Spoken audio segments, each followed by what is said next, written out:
Isa pang report, Nelson? Nag-uwian na rin po ang mga lumahok sa trillion peso march laban sa korupsyon sa People Power Monument sa EDSA.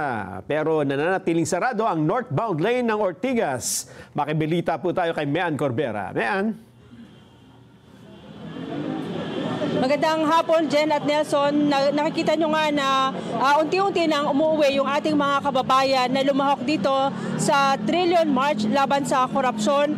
Partikular na ipinaglalaban nila yung pagbawi sa mga pondo na kinurakot umano ng mga opisyal ng gobyerno at inilaan din sa flood control projects. Pero kasalukuyan pa nagsasagawa ng programa dito sa EDSA Shrine kung saan dumalo sina Senators Bam Aquino at Kiko Pangilinan. May ilang mga actress din na nagpunta dito para makilahok at sumama dun sa pagtitipon ng ating mga kababayan. Nagsimulang umuwi ang ating mga kababayan kaninang pasado alas 3 ng hapon nang magsimulang bumuhos yung ulan. Pero ngayong umaambo na lang, Nelson at Jen, ay may mga kababayan na tayo na nakikita na bumabalik.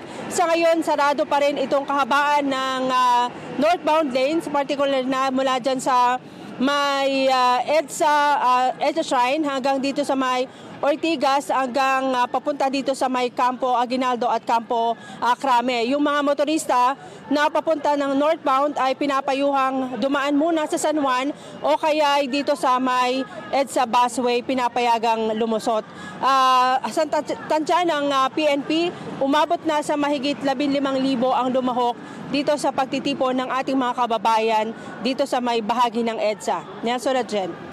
Nakikita ko yung mga nasa likod mo, parang malungkot sila, Mean. Parang bigo sa kanilang panawagan. Ano ba ibig sabihin yan?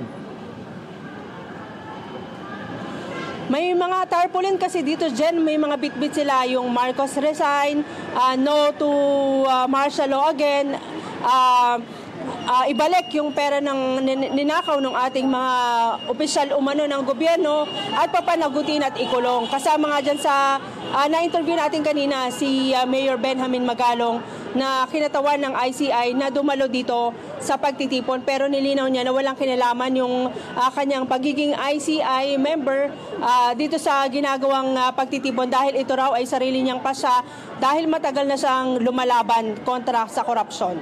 Ayun, so... Marcos, resign! Ayun, ayun, sino naman yon? Ayun. Sumingit pa talaga. Ayun. Yung mga pauwi na dyan, talagang humirit at sumalang dito sa live natin. Ayun, sino? Si Dodong? Parang kilala ko yun eh. Si Dodong. Si Dodong, kilala ko yun. Dati nung nagrarally yun eh. Yun eh. O di sige. Di pa paano? Ang gagawin nila dyan, uwian na. Uwian na po ba, ma'am? Kami na kasi mga senior na. Oo, umuwi na daw kasi yung kasama sa mga lumahok dito, Jen, mga senior citizen na. Ayun, Kailangan ng uminom ng gamot sa bahay.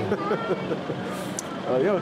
Tsaka mahaba-habang lakaran, Jen, bago ka marating kung doon sa mga service nila, malayo yung parking area.